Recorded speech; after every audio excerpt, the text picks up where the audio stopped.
The pen felt heavier than it should have, like it was made of iron instead of plastic. I remember thinking that as I sat in the quiet room off the courthouse hallway, the air smelling faintly of old paper and disinfectant, my name already typed neatly at the bottom of the page. All I had to do was sign. Just one small movement of my wrist, and 5 years of my life would be folded into a file and shelved somewhere I'd never have to see again. I didn't look back.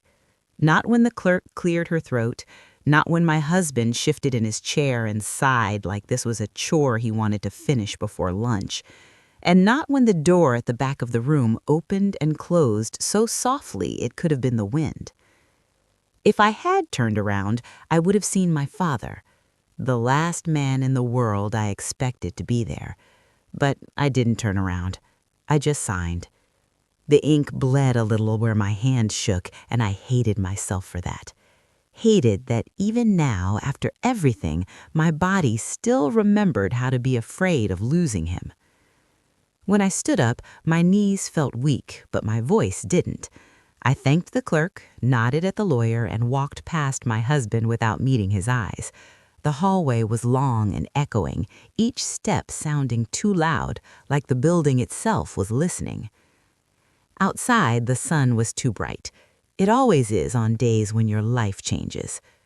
I remember thinking, as I pushed the heavy glass doors open, that this wasn't how I imagined the end of a marriage would feel. There was no screaming, no dramatic scene, no last-minute confessions, just quiet, paper, ink, and a strange, hollow calm in my chest. At the time, I didn't know I wasn't alone in that room. I didn't know that my father, who hadn't spoken to me in 3 years, had been sitting in the back row, his expensive coat folded neatly over his arm, watching his youngest daughter sign away the life she'd chosen without him. Back then, all I knew was that I was tired. Tired in a way sleep doesn't fix. Before everything broke, my life looked ordinary from the outside. Not perfect, not glamorous, just normal. And for a long time, that felt like enough. I lived in a small, sunlit apartment on the 3rd floor of a brick building that always smelled faintly of someone's cooking. Most mornings, I woke up before my alarm because the old pipes would start knocking like they were clearing their throats. I'd lie there for a moment, listening, then roll over and check my phone for the time, for messages, for anything that might tell me the day would be different. Usually, it wasn't. I worked at a local marketing firm, nothing fancy, just steady work, decent pay, and coworkers who remembered my birthday. I liked the routine: coffee in a chipped blue mug, emails, the hum of the printer, lunch at my desk more often than I'd admit. And then there was Aaron. We met at a friend's housewarming party, one of those crowded evenings where everyone's holding a red plastic cup and pretending they're not checking their phones. He was standing by the window, talking about a book I'd just finished, and I remember thinking he had kind eyes. The kind that made you feel like you were being listened to, not just heard. He wasn't flashy, no grand gestures, but he remembered small things: how I liked my coffee, the way I hated cilantro, the fact that I always cried at animal rescue videos. When he proposed, it was in our kitchen, over takeout and half-warm candles. I said yes before he even finished the question. We built our life in quiet ways. Sunday grocery runs, folding laundry together while arguing about what to watch, falling asleep on opposite sides of the couch with a movie still playing. It wasn't a fairy tale.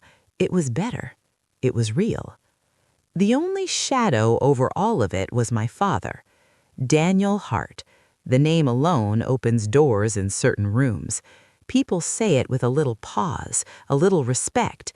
Billionaire, investor, philanthropist, depending on the magazine you're reading. To me, he was just my dad, brilliant, distant, and always in a hurry. I grew up in big houses that never quite felt like homes. There were staff, schedules, quiet hallways, and dinners that felt more like meetings. He loved me, I think, but love in our world was measured in opportunities, not hugs. When I told him I was marrying Aaron, he didn't raise his voice. That would have been easier. He just looked at me for a long time, his hands folded on his desk, and said, "You're making a mistake. Not might, not I'm worried. A mistake. Final. Absolute." Aaron didn't come from money, he didn't have the right connections, he wasn't strategic, as my father liked to say. He was kind and steady and completely unimpressed by the things my father cared about. That, more than anything, is what my father couldn't forgive. We argued for weeks, maybe months. Voices were raised on my side, not his. He stayed calm, which somehow hurt more. In the end, he said, "If you walk away from this family for him, don't expect me to follow you." So I walked away. I told myself I didn't need the money, or the houses, or the name. I wanted my own life. And for a while, I was proud of that choice, proud of the small apartment, proud of the way Aaron and I paid our own bills, built our own routines, argued about paint colors like it mattered. We didn't invite my father to the wedding. He didn't send a gift. For 3 years, we didn't speak at all. And still, life went on. Until it didn't. The first crack was so small I almost missed it. It was a Tuesday evening, and I came home late because a client meeting ran long. The hallway light was on, but the apartment felt quiet in a way that didn't match the time. Aaron's shoes were by the door, but his keys weren't in the bowl. He came out of the bedroom a moment later, smiling too quickly. "Hey," he said, "didn't hear you come in." I remember noticing that his phone screen went dark as he slipped it into his pocket. It meant nothing, or at least I told myself it did. We ate dinner, talked about our days, he laughed at the right moments, kissed my forehead before loading the dishwasher. Everything looked the same, but something in the air had shifted, like a window left open somewhere in the house. I didn't say anything that night. I just lay awake longer than usual, listening to the pipes knock, and wondered when silence had started to feel so loud.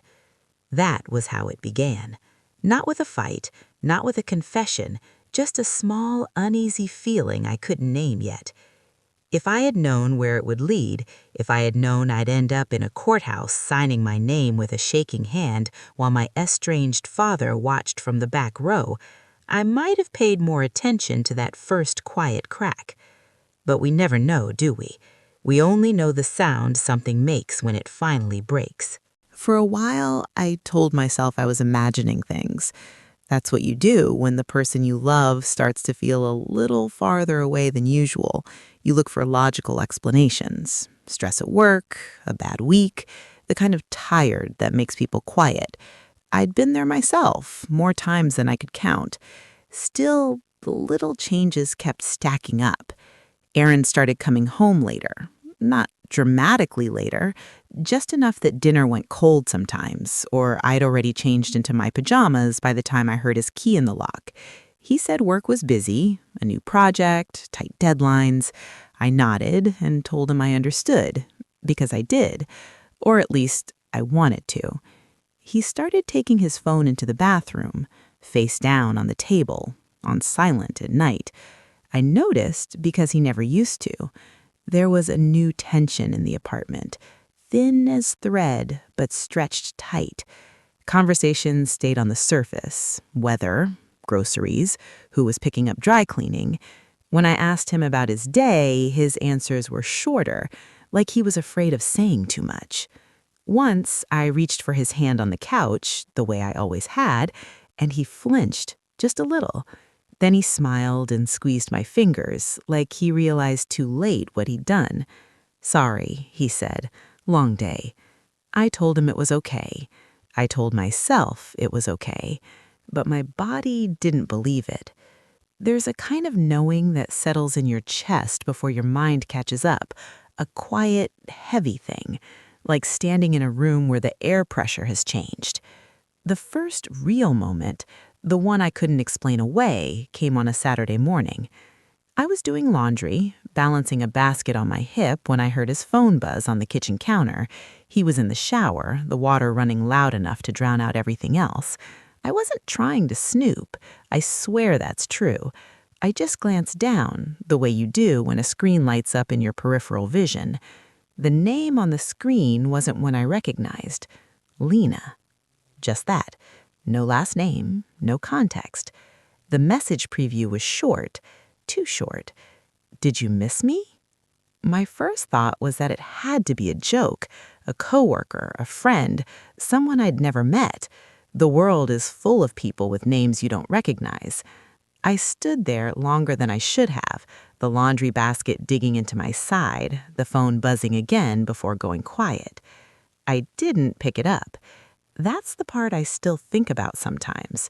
How I chose in that moment not to know more. How fear can make you polite. How it can make you pretend you didn't see what you saw. When Aaron came out, hair damp, smelling like soap, I was folding towels on the couch like nothing had happened. "Everything okay?" he asked, casual. "Yeah," I said. My voice sounded normal. I was proud of that in a strange way. He smiled, grabbed his phone, and sat beside me. The screen stayed dark. That night, I lay awake again, staring at the ceiling, counting the tiny cracks in the plaster like they might spell out an answer if I looked hard enough. I didn't confront him, not then. Instead, I started noticing everything. The way he angled his phone away from me, the way he started taking calls on the balcony, the way he'd shower as soon as he got home, like he was trying to wash something off besides the day. Once, I found a receipt in his jacket pocket from a restaurant we'd never been to together. 2 entrees, 2 glasses of wine. "Who'd you go with?" I asked, holding it up lightly, like it didn't matter. "Mark," he said, too quickly. "Work thing." I nodded, smiled, threw the receipt away. The trash can felt heavier than it should have. I started working later myself, not because I had to, but because the apartment felt too quiet when I got home first, because the waiting was worse than the knowing. And then, one evening, I saw them.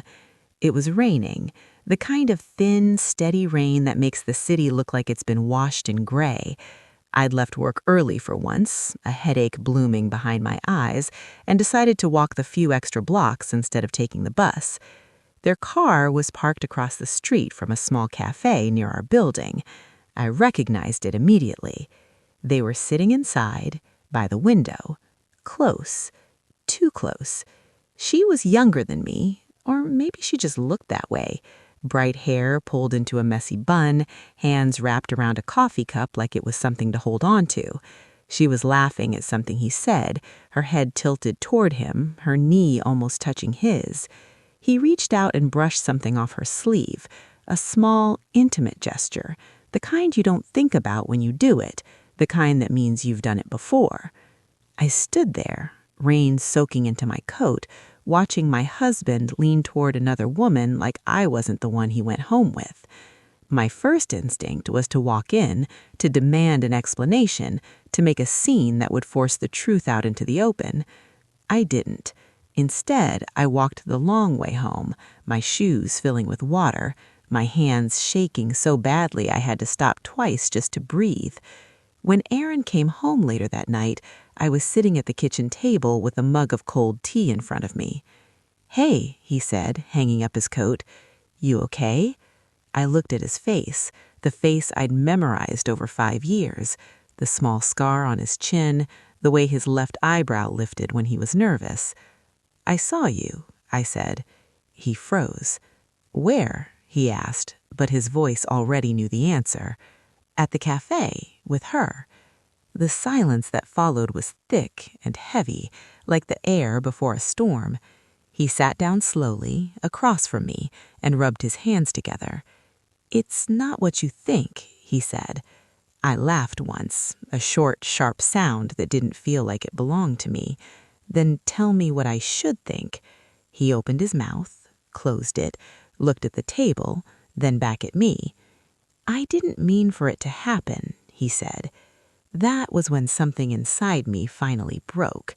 Not loudly, not all at once, just a quiet, steady collapse, like a building giving way from the inside. We talked for hours, or maybe minutes. Time did strange things that night. He said her name was Lena, a coworker. It started with long conversations, complaints about work, about stress, about feeling stuck. He said he never meant to hurt me, that it just happened. I listened, asked questions, cried without meaning to. At some point, I asked him if he loved her. He didn't answer right away. That was answer enough. By morning, we both knew something had ended, if we didn't know yet what would come next. What I didn't know then was that this betrayal would be only the beginning of a much larger reckoning, one that would reach all the way back to the man I thought I'd left behind, my father. After that night, the apartment stopped feeling like home. Nothing had changed, not really. The same couch, the same crooked picture frame in the hallway, the same coffee maker that always hissed before it started dripping. But everything felt borrowed now, like I was living in a place that belonged to a version of us that no longer existed. Aaron slept on the couch. At first, we told ourselves it was temporary, just space to think, just time to breathe. But temporary has a way of stretching when no one is brave enough to define the end. We moved around each other carefully, like strangers sharing a waiting room. Mornings were the worst. The quiet sat between us like a third person at the table. I'd pour coffee, he'd scroll on his phone. Sometimes our eyes would meet for a second too long, and then one of us would look away. He said he'd ended it with her. I wanted to believe him. I really did. But trust, once cracked, doesn't go back to the way it was. It settles into something thinner, more fragile. Every late night at work felt like a question. Every buzz of his phone felt like a test I was failing without even knowing the rules. We tried, in our clumsy way, to talk. "I don't want to lose you," he said one evening, sitting at the edge of the couch, his hands clasped like he was holding on to himself. "Then why did you risk it?" I asked. He didn't have a good answer, just a lot of tired words about feeling invisible, about pressure, about mistakes he couldn't take back. I told him I felt invisible too. I told him I felt like I'd been quietly replaced in my own life. We went to one counseling session, just one. The therapist's office smelled like lavender and old books. She asked us how long we'd been married, what we loved about each other, what we wanted now. Aaron spoke about guilt and confusion. I spoke about trust and fear. We both cried, a little. On the way home, he said, "I think it helped." I nodded, but something in me already knew we were trying to stitch together fabric that had been torn too badly. The real turning point came a few weeks later. I was home early again, working on my laptop at the kitchen table, when I heard his phone ring from the bedroom. He'd left it charging on the nightstand. The screen lit up, and even from across the room I saw the name, Lena. My hands went cold. I didn't answer it. I just sat there, staring at the doorway, listening to the buzzing stop and start again. When it finally went quiet, I walked into the bedroom and picked up the phone. There were no new messages, just the call log. 3 missed calls, all from her. When Aaron came home, I didn't raise my voice. I didn't throw the phone. I just held it out to him. "She's still calling you," I said. He looked at the screen, then at me. His shoulders slumped. "It's complicated," he said. "No," I said. "It's actually very simple." We stood there, facing each other in the small bedroom that still held our shared clothes, our shared books, our shared history. "Did you see her?" I asked. He hesitated, just for a second. "Yes," he said. That was it. Not the affair, not the first lie. This one, the one he told after promising he was trying. I sat down on the edge of the bed, suddenly exhausted in a way I'd never felt before. "I can't do this," I said quietly. I can't keep wondering who you're choosing every day." He knelt in front of me, his voice breaking. "I love you. I'm just messed up. I don't know how to fix it." I believed him, and still, I stood up. We talked about separation like adults who had run out of energy for drama. He said he'd move out, I'd stay until the lease was up. We made lists, we divided things, we tried to be kind. The night he packed a bag, I sat in the kitchen and listened to the zipper close, and it felt like the sound of a door shutting somewhere deep inside my chest. After he left, the apartment felt bigger and emptier at the same time. I threw myself into work, stayed late, took on extra projects, anything to avoid going home to the quiet. My friends tried to help, dinners, long phone calls, gentle advice. But there's a kind of loneliness that doesn't care how many people are around you. A month later, the divorce papers arrived. Seeing our names printed side by side, like a pairing that still made sense to someone, made my hand shake. I sat at the table and read every word, even though the lawyer had already explained it all to me.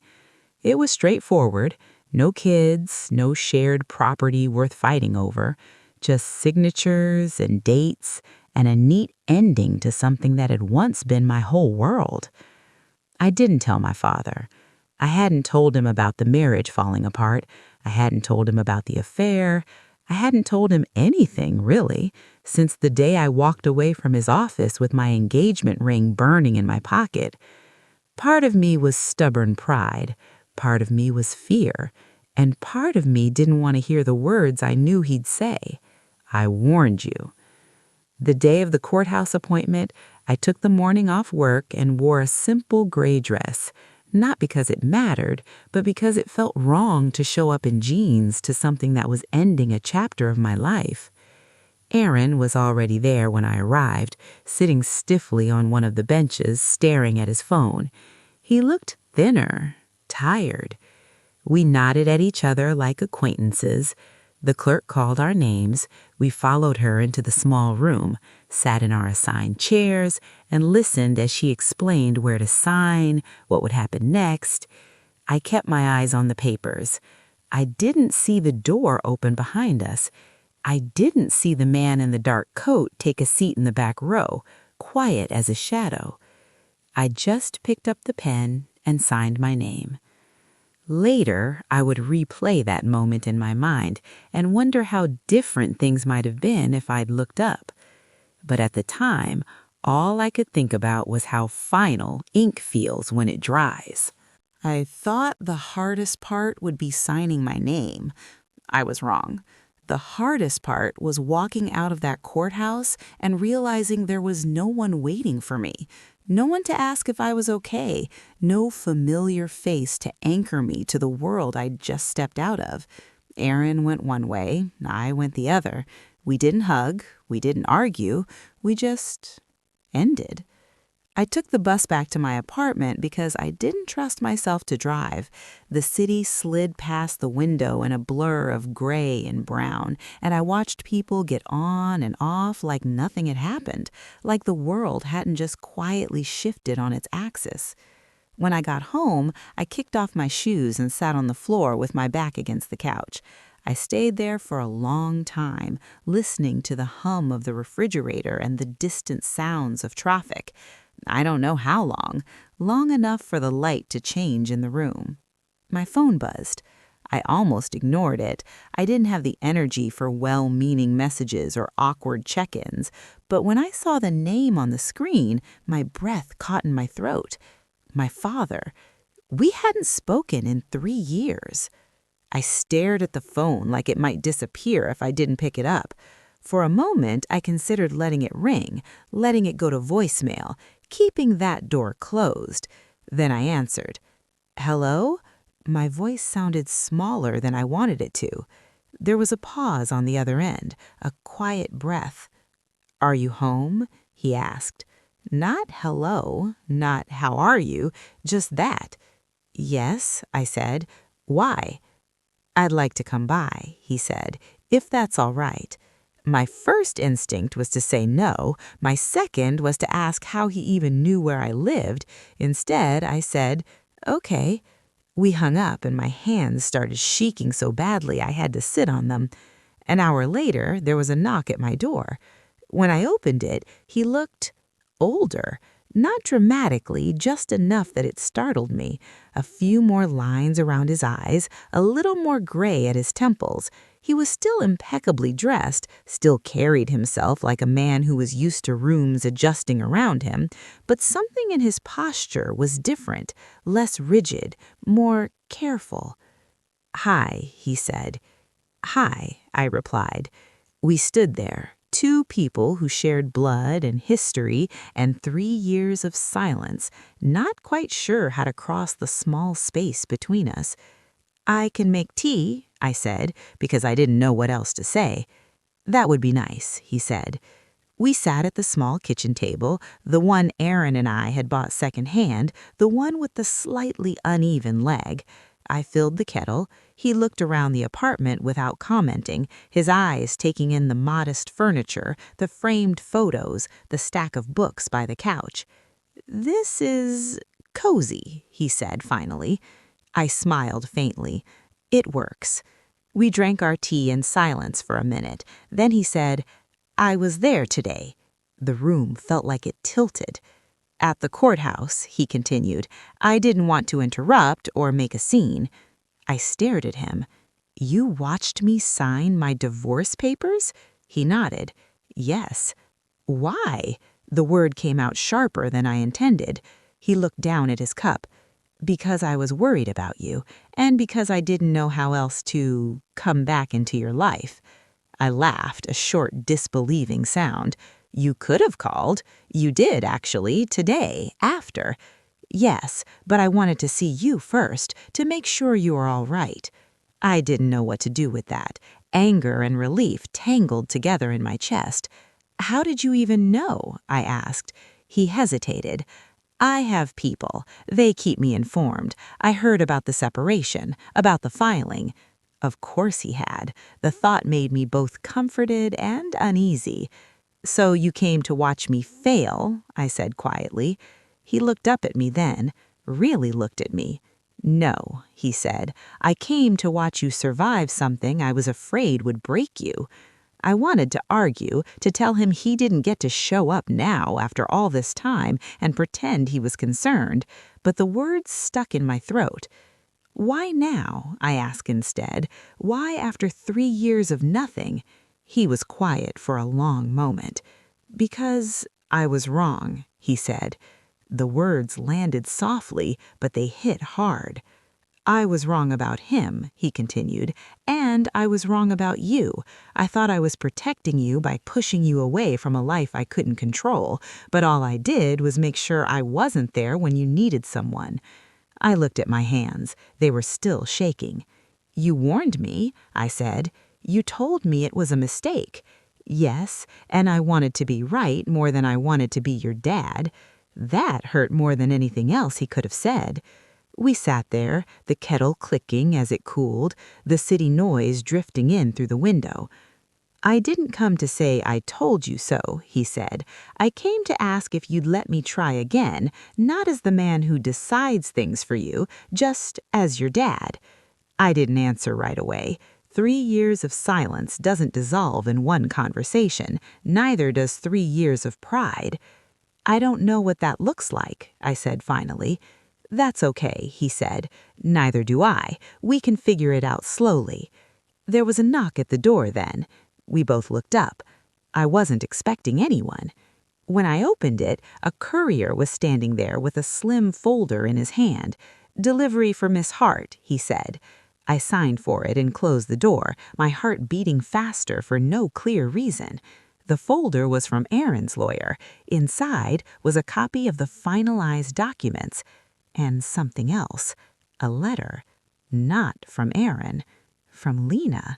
My father watched my face as I pulled it out, his brow furrowing slightly. "Everything okay?" he asked. "I don't know." And for the first time since the courthouse, that was the honest truth. I didn't open the letter right away.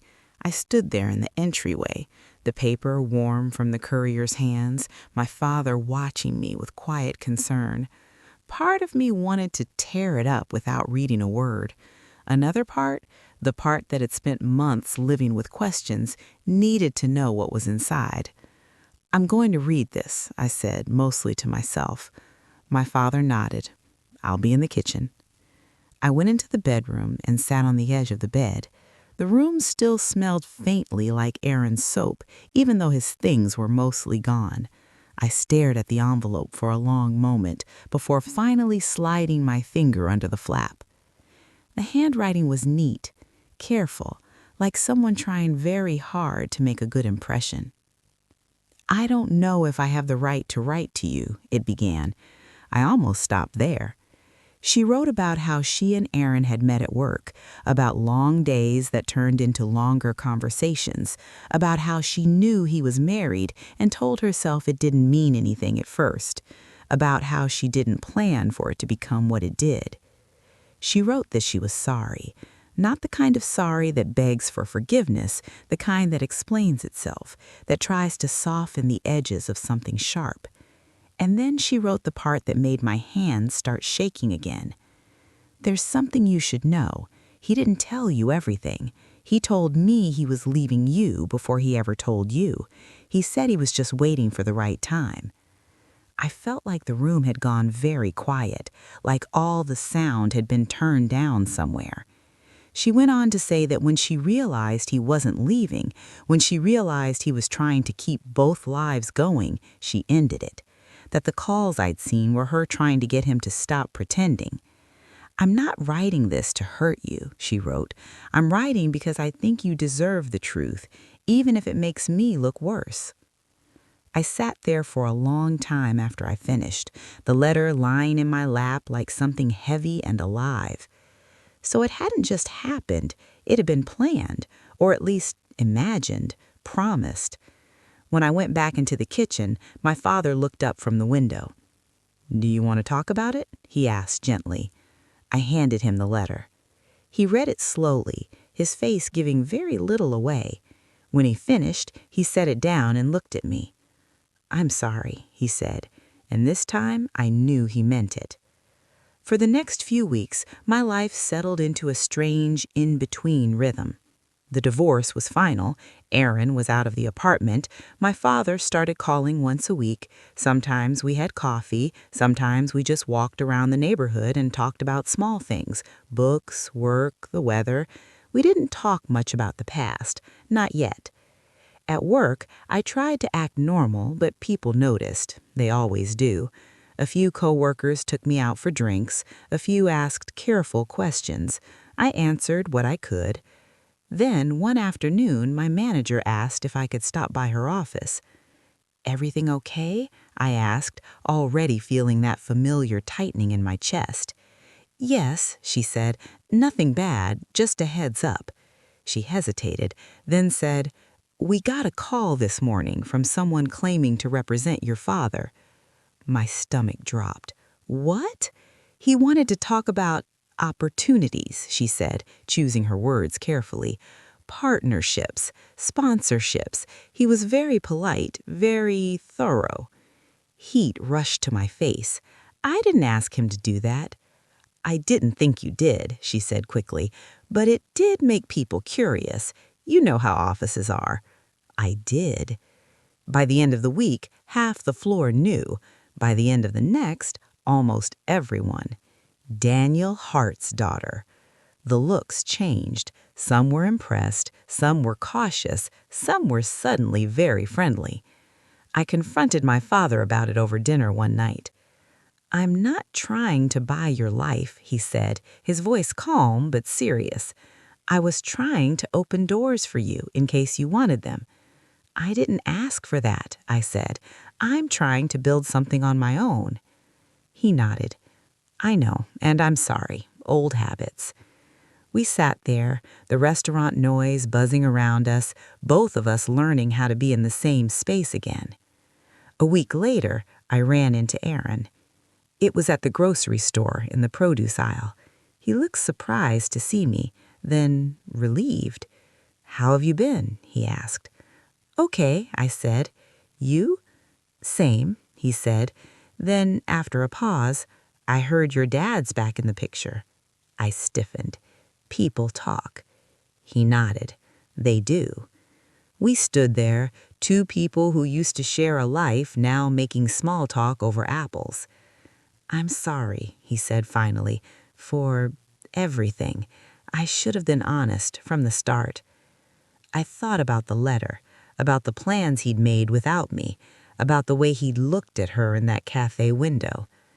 "I know, but sorry doesn't change what happened." He looked like he wanted to say more, then he just nodded. "Take care of yourself." "You too." As I walked away, I realized something surprised me. I wasn't angry anymore. Not because it didn't hurt, but because I was finally too tired to keep carrying it. The real storm came a month later. My father invited me to a charity gala. I almost said no.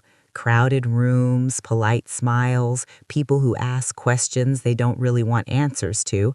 It wasn't my world anymore. But he said, "You don't have to stay long, just come with me." So I did. I wore a simple black dress. He wore a suit that probably cost more than my car. We walked in together, and I felt the room notice. That was when I saw Aaron. He was standing near the bar with Lena, and they were holding hands. My father felt me stop walking. "Do you want to leave?" he asked quietly. I looked at them, really looked. "No," I said. "I think I need to see this." And that was when I understood that sometimes closure doesn't come in private. Sometimes it shows up in a crowded room under bright lights when you least expect it.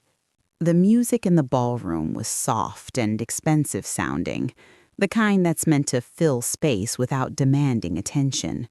Crystal glasses clinked.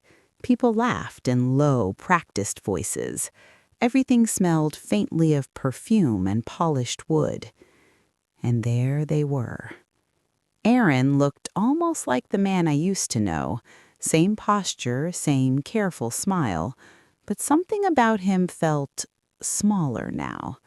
Or maybe I was just standing farther away than I used to. Lena stood close to him, her hand resting on his arm like it belonged there.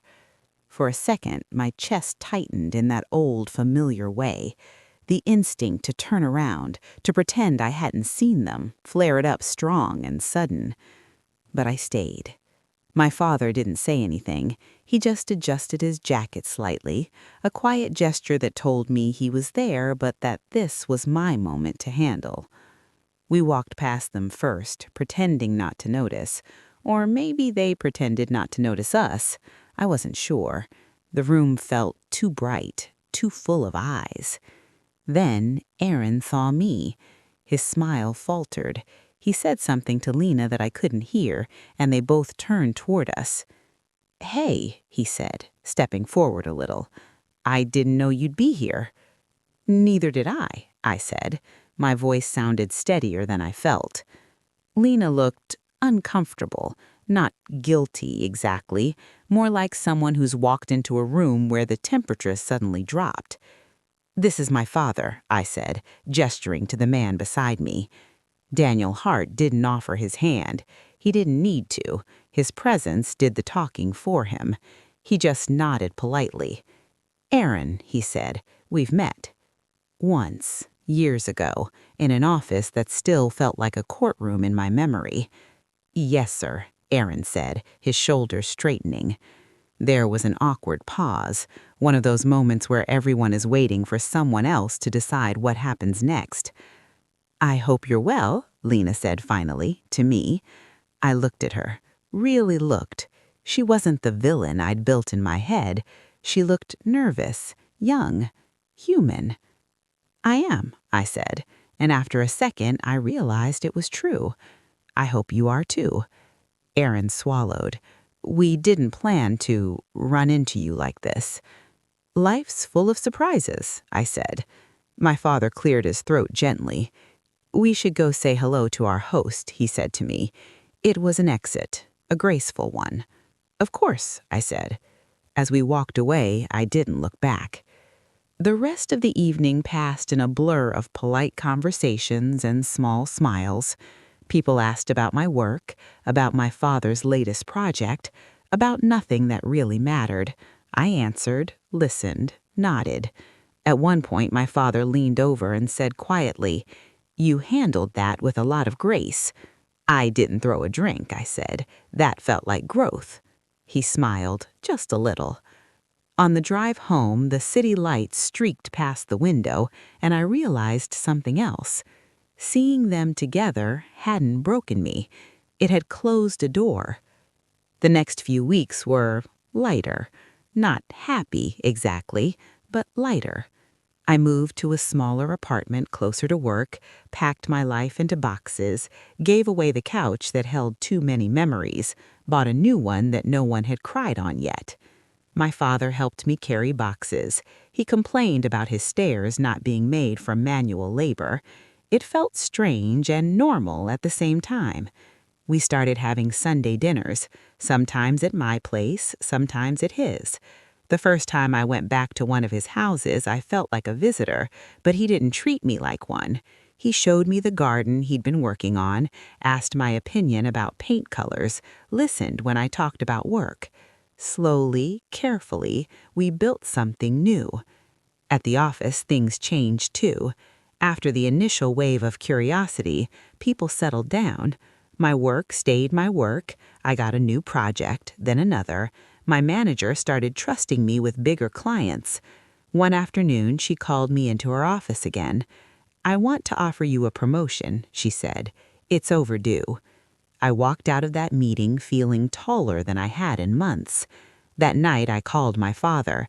"That's wonderful," he said. And then after a pause, "You did that on your own."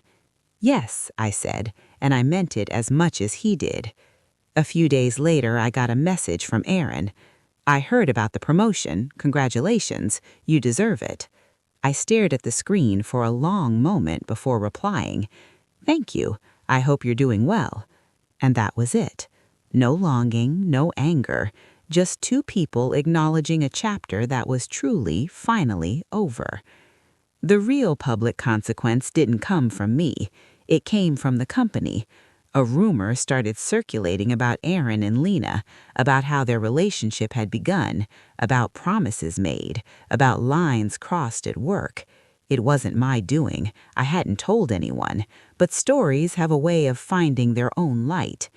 An internal review happened, policies were discussed, meetings were held behind closed doors.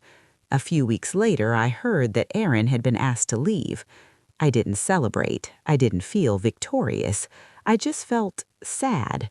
For the boy I'd once loved, for the man he'd tried to be and failed to become, for the way small, selfish choices can quietly dismantle a life. My father asked me how I felt about it. "I don't know," I said honestly. "Relieved, maybe, but mostly I hope he learns something from it." He nodded. "That's all any of us can do, learn and try to do better." That winter, I stood on my new balcony with a cup of coffee and watched the city wake up. The air was cold, the sky was pale, and for the first time in a long time, I felt steady. Not healed, not perfect, just steady. And sometimes that's enough to start again. Spring came quietly that year, not with big dramatic changes, but with small ones, the kind you almost miss if you're not paying attention. The mornings got a little brighter, the air smelled a little cleaner. I started leaving my windows open again. My new apartment began to feel like mine. I hung pictures I actually liked instead of the ones we'd picked together because they were neutral. I bought plants and managed to not kill most of them. I learned which floorboard creaked near the bedroom door and which neighbor practiced the violin a little too enthusiastically on Tuesday nights. Life didn't suddenly become easy, but it became possible. My father and I kept our Sunday dinners. Sometimes we cooked, sometimes we ordered in and ate straight from the containers like two people who were still learning how to be a family in the same room. We talked about work, about books, about the strange things you notice when you start over. One evening, after we'd washed the dishes and dried them together in comfortable silence, he said, "I've been thinking about selling the house on Lakeview, the one I grew up in." "That's a big decision," I said. He nodded. "It's full of memories, some good, some less so. I think it might be time for a place that fits who I am now." I looked at him, really looked at him, and realized we were both doing the same thing, letting go of rooms that no longer fit. At work, I settled into my new role. The responsibilities were heavier, but so was the sense of purpose. I stayed late sometimes, not to avoid going home, but because I wanted to finish something well. I started running again in the mornings, even though I'd always hated it. There was something about the rhythm of my feet on the pavement, the steady burn in my lungs, that made my thoughts feel quieter. Every now and then I'd think about Aaron, not with the sharp pain I used to feel, more like touching a bruise that was finally fading, a reminder of something that hurt but didn't anymore. We ran into each other once more months later at a bookstore. He looked different, thinner, quieter, not unhappy exactly, just humbled. "Hey," he said. "Hey," I replied. We stood in front of the same shelf of paperbacks like two people who used to share a language and now only remembered a few words. "I heard you're doing well," he said. "I am," I said. "I hope you are too." He nodded. "I'm figuring things out." I believed him. We didn't talk about the past. We didn't need to. We wished each other well, and that was enough. The biggest change, though, was inside me. For a long time, I'd carried this quiet fear that my father had been right all along, that I'd failed, that my marriage ending was proof that I'd made the wrong choice from the start. One Sunday afternoon, we were walking through a park, the trees just starting to turn green again, when I finally said it out loud. "Do you still think I made a mistake?" I asked. He stopped walking. He looked at me for a long moment before answering. "I think you made a brave choice," he said. "It didn't work out. That doesn't make it wrong. It makes it human." I felt something in my chest loosen that I hadn't even realized was still tight. "Thank you," I said. We sat on a bench and watched a little boy try and fail to fly a kite. His mother laughed and helped him untangle the string. The kite went up crooked, then steadied. "Sometimes," my father said quietly, "I confuse control with care. I'm trying not to do that anymore." "So am I said. That summer, I took my first real vacation in years, just a small trip, a quiet town by the water. I read books, walked on the beach, let myself be alone without feeling lonely.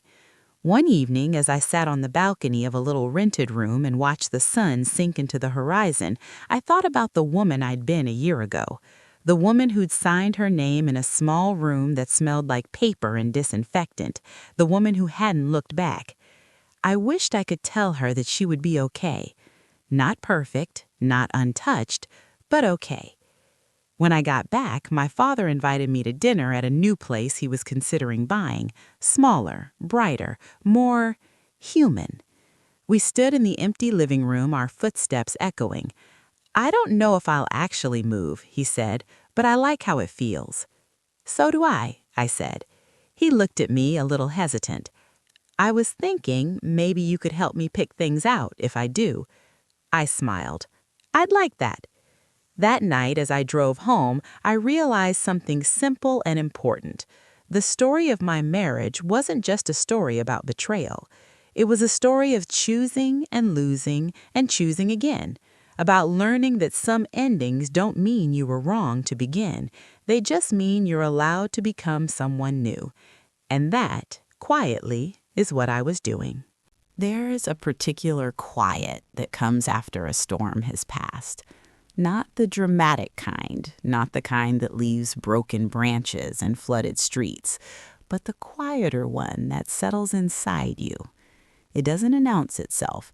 It just shows up one morning when you realize your shoulders aren't up around your ears anymore, when your coffee tastes like coffee again, when your phone doesn't make your heart race every time it lights up. That's the quiet I live with now. Sometimes I think back to that room in the courthouse, the faint smell of disinfectant, the way the pen felt too heavy, the way my hand shook, even though I told myself I was done being afraid. I think about the door opening behind me and the fact that I didn't turn around, about how my father sat there and watched me sign my name, and how neither of us knew what would come after, only that something was ending. For a long time, I told myself that day was a failure. It's easy to do that, you know. We're taught to measure our lives by what lasts, by what stays together, by what looks good in photos and sounds good when we tell the story at family dinners. When something ends, especially something we worked hard to build, we call it a mistake. We call it wasted time. We call it proof that we didn't know what we were doing. But time has a way of softening sharp edges, and if you're honest with yourself, it also has a way of showing you where you grew. I grew in that marriage. I learned how to share space with another person, how to compromise, how to build a life out of ordinary days. I learned what it feels like to trust someone completely and what it feels like when that trust breaks. I learned that love, real love, isn't just about choosing someone once, it's about choosing them again and again, especially when it's hard. And I learned something else, too. I learned that when someone shows you who they are, you have to believe them. Not the version you hope they'll become, not the version they promise to be when things calm down, the version they are when it's inconvenient, when it costs them something, when no one is watching. That lesson didn't come gently. It came with tears and long nights and a kind of quiet loneliness that doesn't care how brave you pretend to be. But it came, and it stayed. My father and I are still learning each other. We're better than we were, and we're not pretending we're perfect. Some conversations are still careful. Some memories still sit between us like furniture we haven't decided whether to keep. But there's laughter now. There's honesty. There's a sense that we're not trying to win anymore. We're trying to understand. A while ago, he told me something that stuck with me. We were sitting on my balcony watching the city lights come on one by one, and he said, "I spent a lot of my life thinking love was something you manage, something you control so it doesn't get messy. I was wrong. Love is something you show up for, even when it is messy." I didn't answer right away. I just nodded and let that settle. Because he was right. And because I was finally living proof of it. I don't know what Aaron's life looks like now. I don't check. I don't wonder the way I used to. When I do think of him, it's not with anger. It's with a quiet wish that he's learned to be braver than he was with me, that he's learned not to build a future on half-truths, that he's learned that keeping two doors open usually means you don't fully walk through either. As for me, my life is smaller than the one I once imagined, and richer in ways I didn't know to ask for. My apartment is filled with plants I still forget to water sometimes. My couch is comfortable and unburdened by old arguments. My calendar has room in it. Real room. Not the kind you fill with noise because you're afraid of being alone, but the kind that lets you hear your own thoughts and not be scared of them. Some evenings I cook something simple and eat it by the window. Other nights I meet friends and we talk about work and books and the strange directions our lives have taken. Sometimes I still feel a little sad when I think about the future I once pictured, but it's a gentle sadness now, the kind that sits beside gratitude instead of fighting it. Because here's the truth I didn't know back then. An ending doesn't erase the meaning of what came before it. It doesn't turn love into a lie. It doesn't make you foolish for having hoped. It just means the story changed directions. And sometimes that new direction is where you finally learn how to breathe. If you're listening to this and you're in the middle of your own quiet storm, if you're signing papers or packing boxes or lying awake at night wondering how your life got so far from what you planned, I want you to hear me when I say this. You are not behind. You are not broken. You are not starting from nothing. You are starting from experience, from courage you didn't know you had until you had to use it, from a version of yourself that has survived something hard and is still standing, even if your knees are shaking. There is dignity in choosing to leave what hurts you. There's strength in choosing to stay with yourself. And there's a strange, beautiful freedom in realizing that you don't have to prove your life was worth it by making something last forever.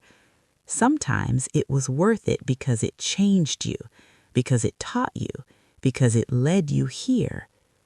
These days, when I think about that room in the courthouse, I don't just see the woman signing her name with a shaking hand. I see the woman she was becoming. A woman who would rebuild her life one ordinary, honest day at a time. A woman who would learn to forgive without forgetting. A woman who would discover that quiet strength can be louder than any dramatic ending. And maybe that's the real lesson I carry with me now. Not that love always lasts, not that people always do what they promise, but that you can lose something important and still find yourself.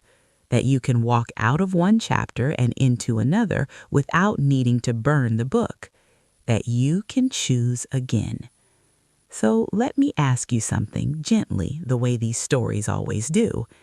If you were sitting in that quiet room with a pen in your hand and a future you didn't recognize waiting on the other side of the door, what would you choose to believe about yourself? Would you believe you failed? Or would you believe you survived? If this story felt close to your own in any way, I hope you'll tell me. Share it with someone who might need it. And if you're walking through something heavy right now, remember you don't have to walk it alone. Would you have done what I did? A year after the divorce, I found the pen again. It was in the back of a drawer with old receipts and a spare key that no longer fit any lock I owned. The ink cartridge was dry, the clip bent.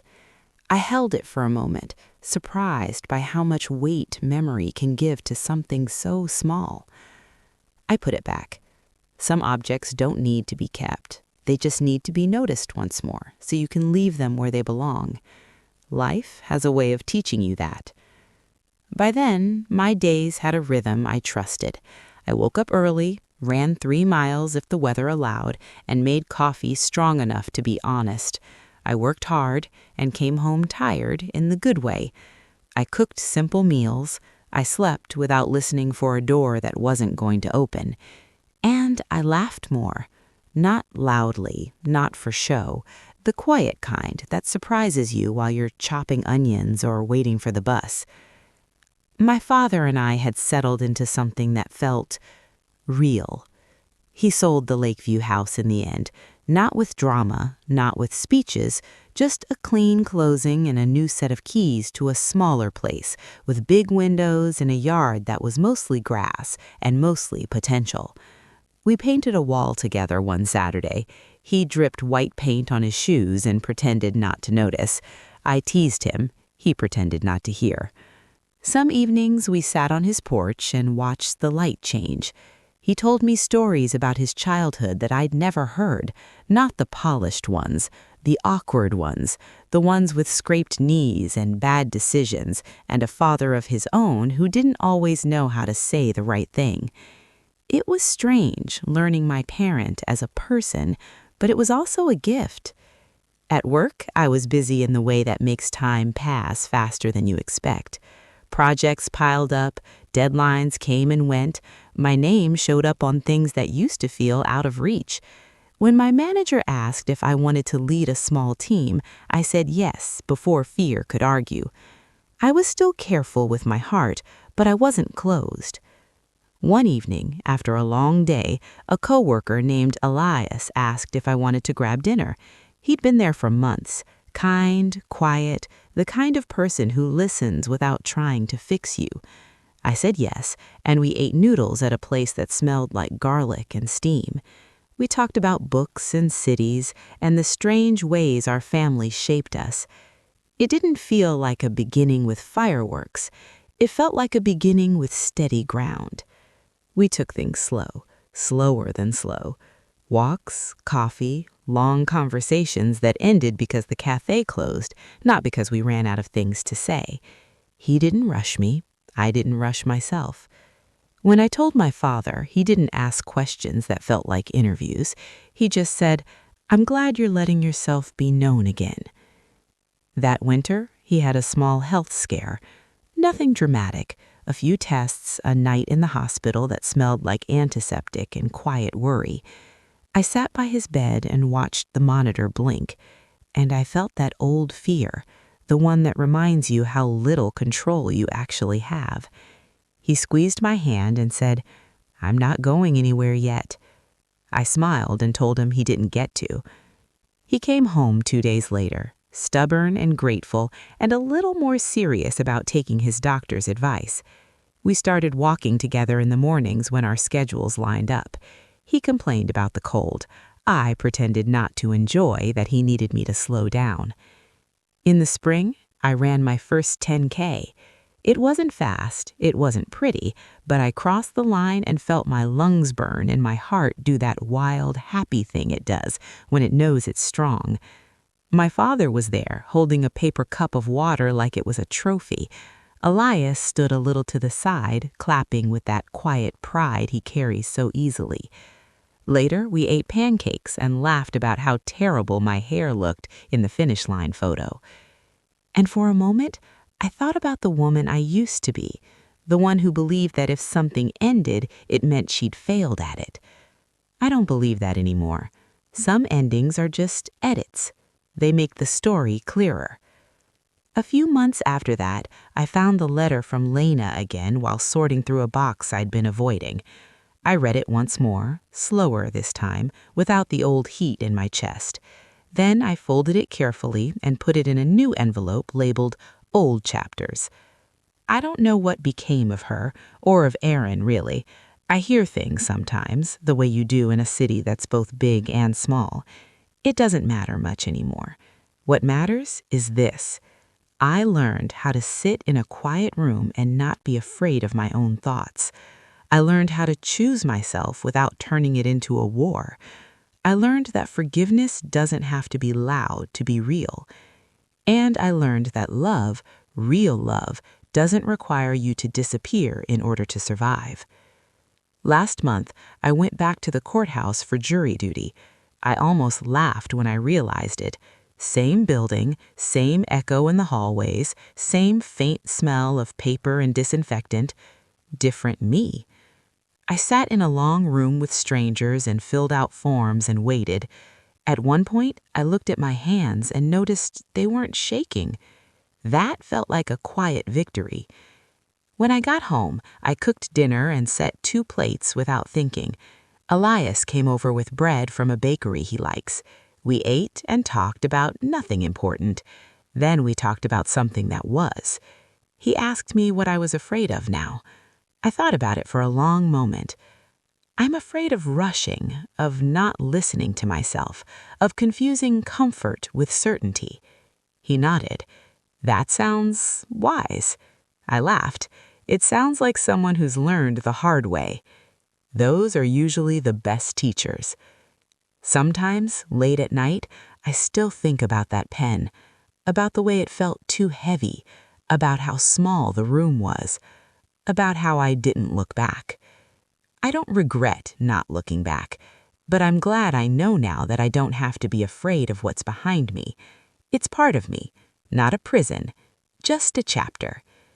If you're reading this and you're carrying something that feels like it defines you, a signature, a goodbye, a decision you're not sure you survived the right way, I want you to know this. You're allowed to keep going. You're allowed to build something gentler.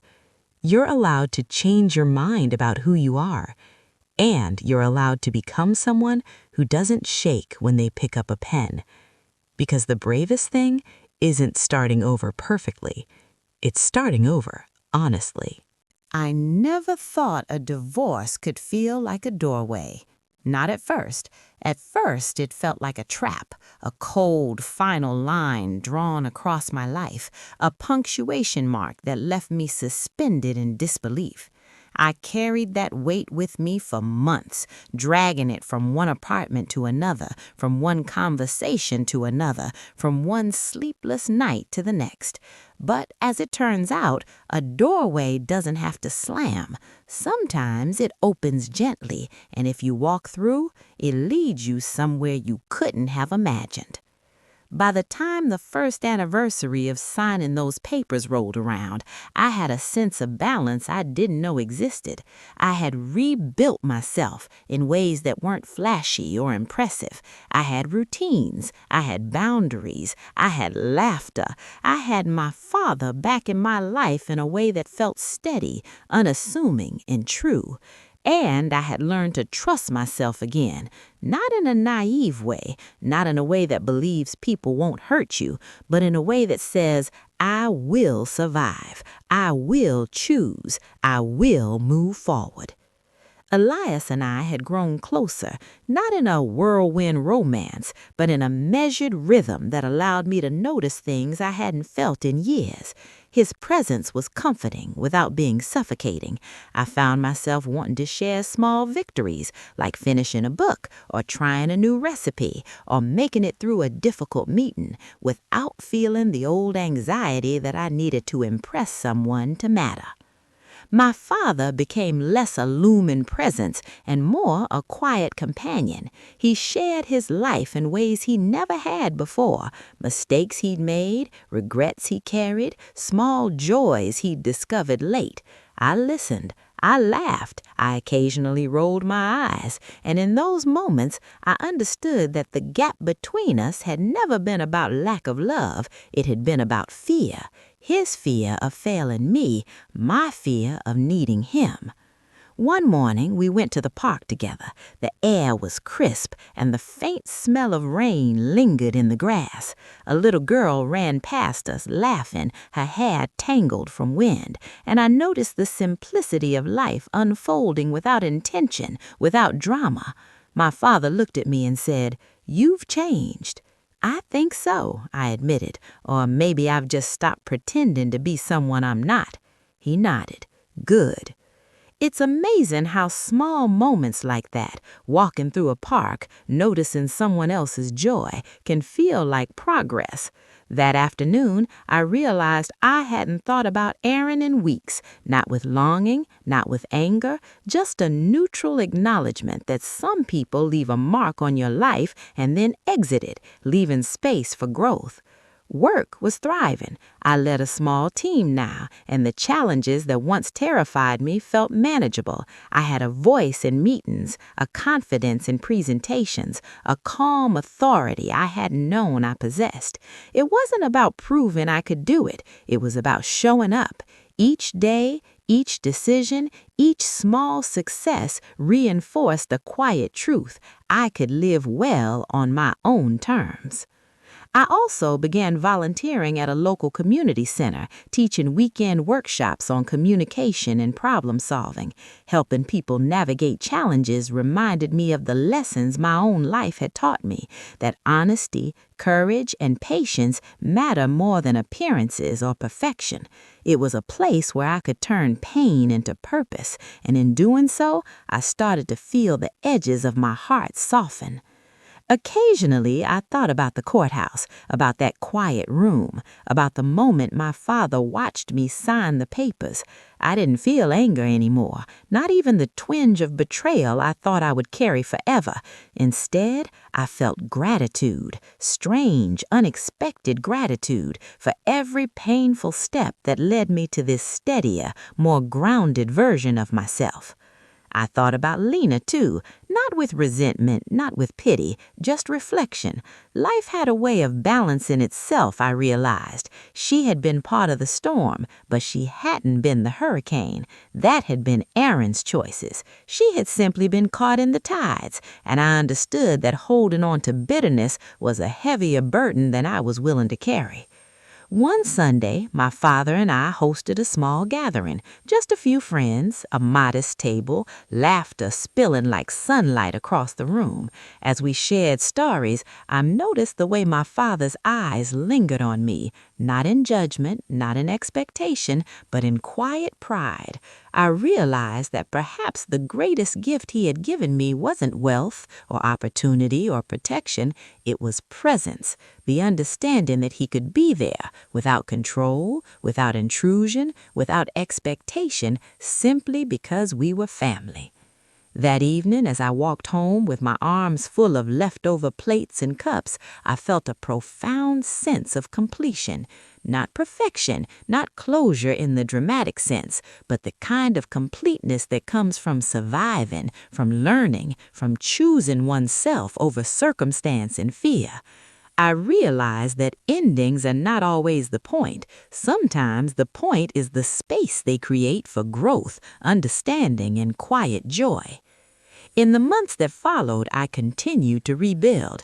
I painted my apartment in colors I loved. I bought furniture that made me feel at home. I traveled to a small coastal town alone for a weekend, walking along the shore with no one to impress, no one to answer to. I wrote letters to myself, letters of encouragement, reflection, and forgiveness, and I kept learning to say yes to moments that felt right and no to moments that didn't without guilt or overthinking.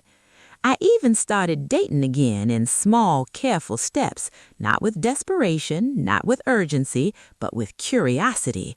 I learned that letting someone into your life isn't a race, it's a rhythm, and you can take your time as much as you need because the person you are now deserves patience first from yourself. Looking back, I understand now that my father watching me sign those divorce papers wasn't a betrayal, nor was it an intrusion. It was a lesson in trust, both in him and in myself. Trust that I could handle my own decisions, trust that I could endure, trust that life could go on and go on with grace after pain. Aaron's chapter is closed. I've stopped replaying the moments, the conversations, the what-ifs.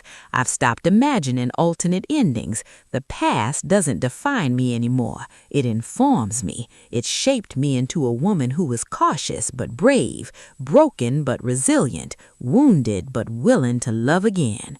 And that, I think, is the ultimate freedom, to carry the lessons of the past without letting them imprison you, to remember the pain without letting it dictate your choices, to forgive, not for anyone else's sake, but for your own, to walk through life with a heart that knows its own strength, its own voice, its own worth. Sometimes I still see the courthouse in my mind, the small room, the smell of paper and disinfectant, the pen in my hand, and I smile quietly, because that woman, the one who trembled but signed anyway, was the beginning of everything I have now. She didn't know it at the time, but she was brave enough to survive, brave enough to start over, brave enough to choose herself. And if you're hearing this, walking through your own storm, standing at the edge of your own courtroom moment, I want you to hear this too. You are stronger than you know. You are worthy of grace. You are allowed to walk away. You are allowed to stay. You are allowed to love. And you are allowed to live a life that is entirely, authentically yours, one honest step at a time. That is the story I carry now, not the story of betrayal, not the story of heartbreak, but the story of survival, of choice, of quiet, enduring strength. So I ask you, one last time, in the quiet of your own heart, when it's your turn to sign, to choose, to walk away or stay, what will you choose? Will you choose fear? Or will you choose yourself? Because that choice, just that one simple, unshakable choice, can change everything. And that, my friends, is the part of the story that lasts. The end. This completes the full 10-part cinematic story script, early minus 6,000 to 7,000 words, in the style of Voices of Auntie May, with immersive first-person narrative, emotional realism, layered characters, and moral reflections. If you want, I can now also create a separate cinematic thumbnail and hook script tailored for YouTube that visually captures the story for maximum engagement. It would include the thumbnail concept, emotional teaser line, and visual composition notes.